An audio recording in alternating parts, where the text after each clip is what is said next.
everyone, welcome to Science Friday. Here's some for E as well. The one on the top here is one of the ways that you can define E. What makes a field more likely to have an unbalanced gender distribution? So this can be, like, in the case of this paper, gyrification or brain folds. A neuroscientist started to look at the brain as like the more as an interconnected. I mean, it's very incredibly negative area. consequences. What I described.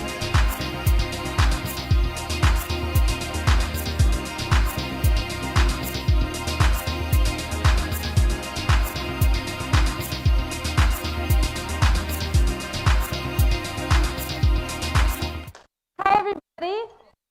So loud here. Hi everybody. If you haven't had it, it's on the slide. Just take a second to read it. I'm not going to talk about this. I'm going to just sort of anticipate this.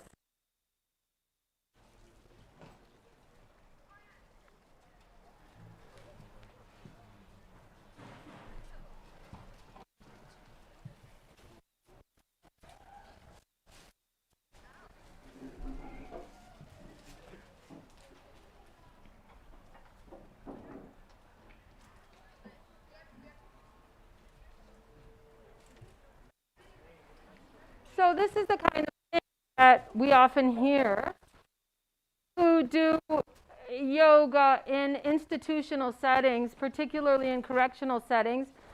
But this is a pretty heavy lift for something like a physical mental practice to do. So what I'd like to do is just talk about, like, is this a justified claim that we can actually make about the practice of yoga in a correctional setting? So I'm doing this talk as part of the Science Friday series on aggression, and I thought that I would come in it from the back end.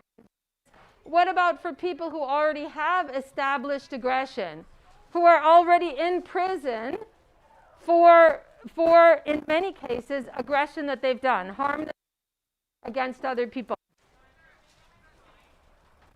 So I'm a teacher here.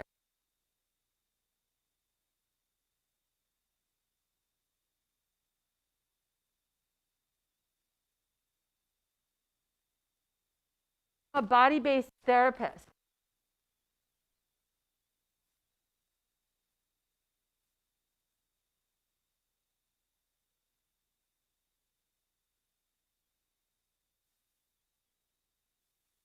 This is one of the centers in the world of yoga for prisons. The Prison Yoga Project was started at San Quentin. It's a really incredible, innovative program, and I wanted to be a part of it. I've not been into the correctional settings. COVID has prevented all of that from happening. And my interests are naturally in. I've done work with cardiac as part of a cardiac clinic. I've worked with refugees. So I'm interested in yoga. I'm interested in this. So I hope that it's interesting to you as well. Oh, sorry, I want to stay there. So one of my ideas is that yoga is going to be reaching everybody from the bottom. That includes the people who do the study, the correctional officers that allow the yoga facilitators. Everybody has to practice the yoga principle of Ahimsa, which is non-harming violence. You may not normally think of prison populations as being vulnerable. They're incredibly vulnerable. The state takes away their rights. They don't have choice of where they live, how they eat. And many of them have complex trauma from childhood. And many of them are suffering physical, mental health, and many of them have substance abuse issues. So this is a vulnerable population. So anybody involved is well trained and incredibly protecting vulnerable people in the process. So what possible role could this, like, really old practice from South Asia have to do with correctional settings?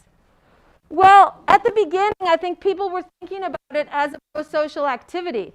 Pro-social activities are things community members come into prisons, they bring a reading group, they bring a running coach, they bring a chess coach, anything to counteract the antisocial atmosphere that dominates in prisons, which are threat-filled, chaotic environments. So bring in something fun that some people will like. Also, a lot of correctional officers are interested in bringing in yoga because of its exercise component. Yoga exercise, if you've ever done yoga, it can be super gentle, like it's a lot of lying on the floor on some days, or it can be really strong type yoga. And so it's super adaptable. People can do it in a chair. People can do it. It can be whatever the prison wants it to be in terms of level of exercise. Really, we're not exactly talking about that. We're talking about the possibility that yoga would play a more active role in the active rehabilitation of the people who are in there. And then now we're talking about something that needs to be, because if we're going in and saying that it's an intervention that will help with rehabilitation, there's got to be data behind that. So Bill Beck, who did one of the best studies, that was a team from Oxford and King's College London.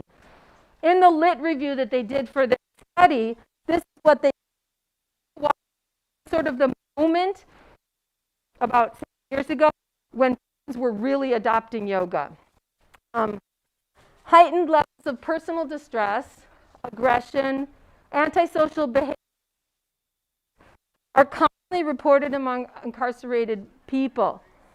There's an increasing recognition of the need for interventions that address the high rates of psychological problems and reduced well-being experienced by prisoners. Prison governors, the effectiveness of applying yoga and meditation. Of course, when it comes into a correctional, it's not coming into a vacuum. It's coming into a place that already has its established policies and frameworks. One of the most common ones in the U.S. And in other places in the world is the need responsivity model. And this model that because of people who are incarcerated, they have a great diversity in the different risks that they have for future criminal behavior.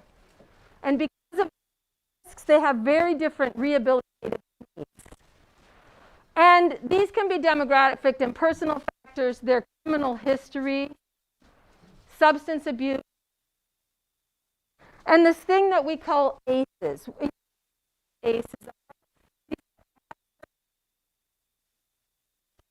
And we know that children who get a particular score or above on the number of ACEs that they have faced in their lives become wired very differently, right? I noticed that last week, Friday, was going to be on the neurobiology of this very thing. So there is a scale that can be measured of ACEs, and a lot of people in prison have a high ACE score. They've got a stacking up events. And a lot of physical and mental health needs. You might have not considered, but that prisons are really uncomfortable. The beds are uncomfortable, the food is terrible, you get very little natural light, you get very little exercise. People who have like arthritis, digestive issues, or back pain, these become exacerbated. So it's into this vacuum, so that's not a vacuum, into this pre-existing framework that we can see where there might be some openings for yoga and where research on these particular criminogenic needs, that is, the needs a person has to have met before they can become rehabilitated, how these kind of fit in with what are some known effects of yoga. So the one I'm most interested in today, which we're going to talk about, is this idea of impulse control and reactive aggression. It's almost the definition of criminal behavior of not being able to control your impulses, not being able to inhibit an action that you feel like you need to take for some reason, right? We'll talk about that in a minute. There's some research on that. It's not super strong. There's stronger research on executive function. People who engage in criminal behavior generally have really poor executive function. So we're talking about working memory, lack of attention control, emotional regulation, getting stuck in single mindsets, all of the things that you think about the prefrontal cortex as managing. Substance abuse, the research here is pretty thin. There's a little bit, but there's not a lot. And then this is where yoga really shines. These are effects that are known from biomedical research, from cardiology clinics, from psychiatric care homes, from Alzheimer's places. We've been gathering a bunch of research. So you can see this isn't really a direct this doesn't meet direct criminogenic needs. These would be the kinds of things that could help people get to the point where they could make that therapist appointment, where they could sign up for the GED class, right? Getting these things taken care of helps make taking care of those things a lot more accessible. So people have set out to test some of these criminogenic needs, but not a lot of people. Even though yoga is in prisons all over the place now, the research has really lagged behind, and that really bugs me. Like I think it's Ahimsa, it's non-harming to know that what we're doing actually works. So these people, I think, did a relatively good job. This is the Bilderbeck study from 2013, and they were able to get the money and the access to do a randomized controlled trial. Previously, a lot of the studies had been quasi-experiments of people who were already practicing yoga. So what they did was they found a group of participants in 7 prisons who had never practiced yoga, randomized them into either the control group or to the yoga intervention group, and did a yoga intervention for 10 weeks, 1 time per week. If you're thinking, well, wait a second, that seems like a pretty small dose of yoga, I think that too. But for lots of reasons that have to do with access and compliance, it's really hard to run a longer trial than 10 weeks. So what they did was they did pre and post measures of positive affect, which is mood, perceived stress, and psychological distress, which is pretty common for yoga research. We ask people if they think that they're changed. And there's a whole bunch of problems with that we'll talk about in a second. They also did this really interesting new thing, though.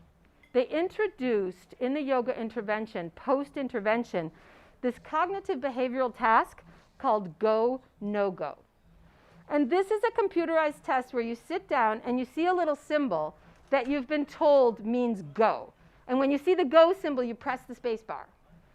When you see the go, no go symbol, which might be like a square or something like that, then you refrain from pressing the space bar. To get the answer right, though, you have to press it pretty fast. It's like within 1.5 seconds or something.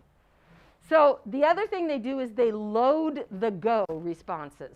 So 70% of the symbols that you see are to go, and 30% are to refrain from going, right? So you can see how all of a sudden this becomes a test of how quickly you can integrate that symbol, resist any impulses, pick the right impulse to either go or not go. So I think that this was a pretty innovative new thing to add to yoga research of a known criminogenic need, which is lack of impulse control.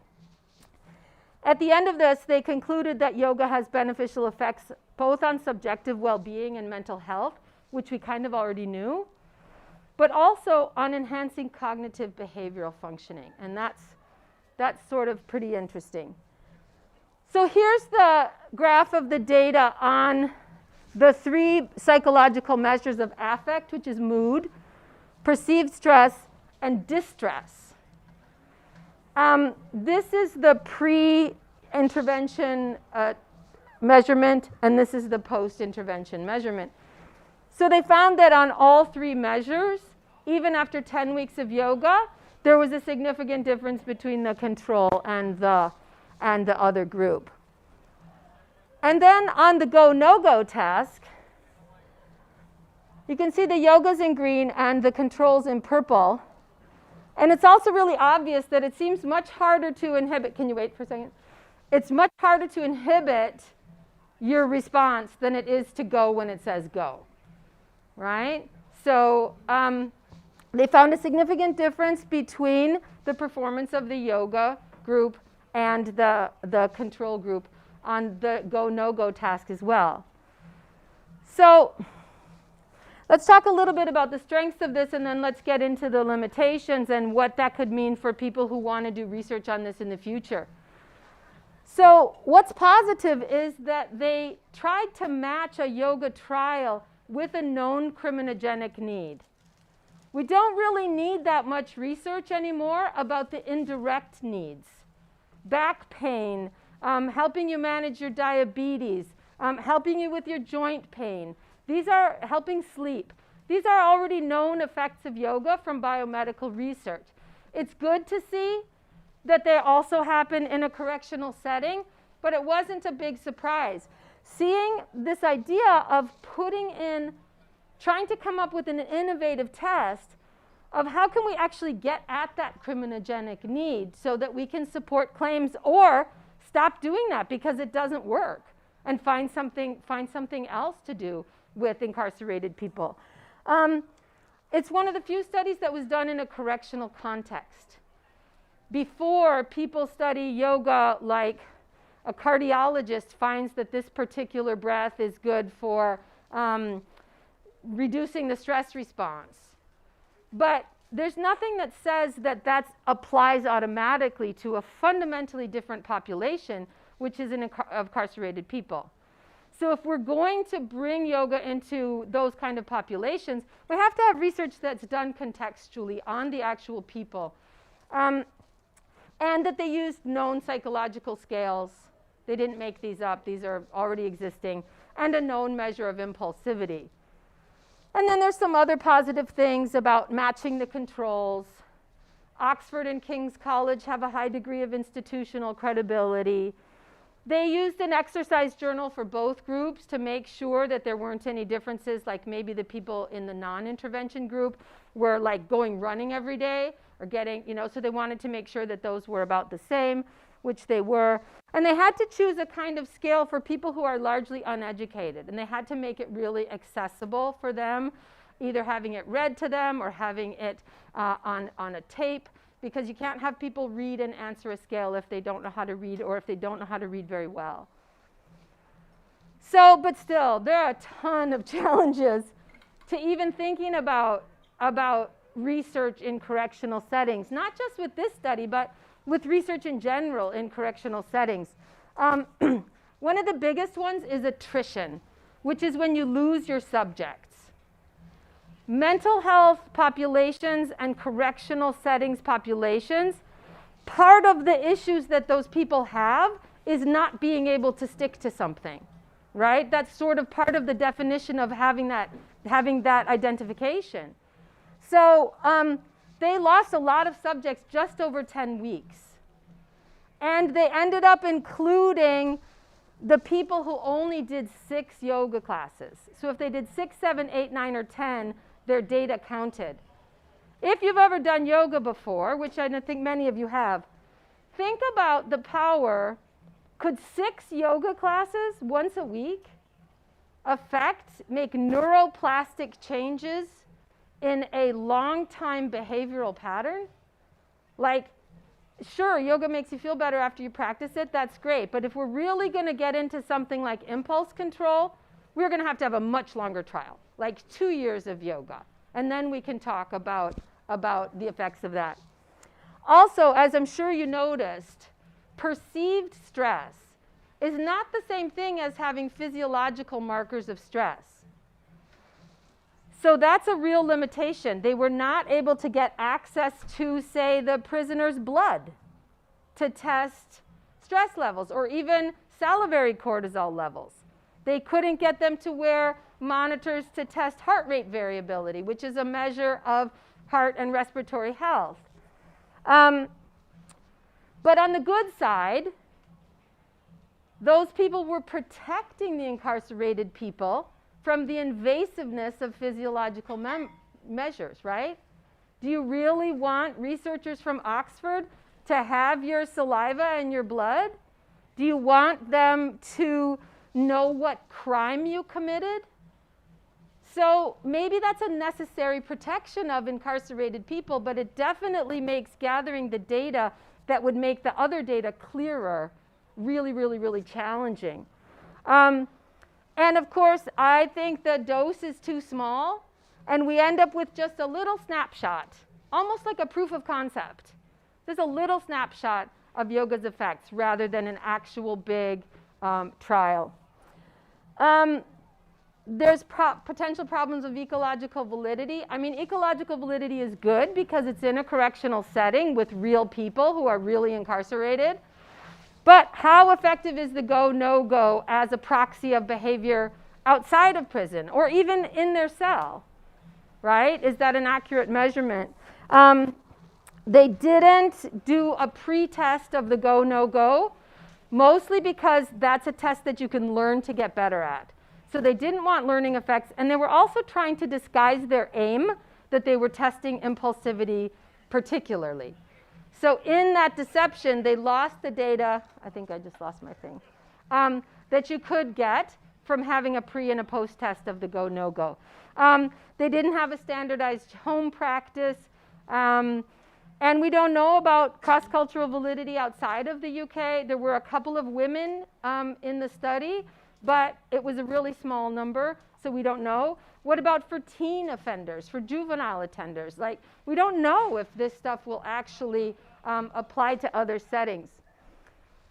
So, oh, it's pretty good. Obviously, at the end of every Science Friday, I imagine, everybody says, there's a need for more research, right?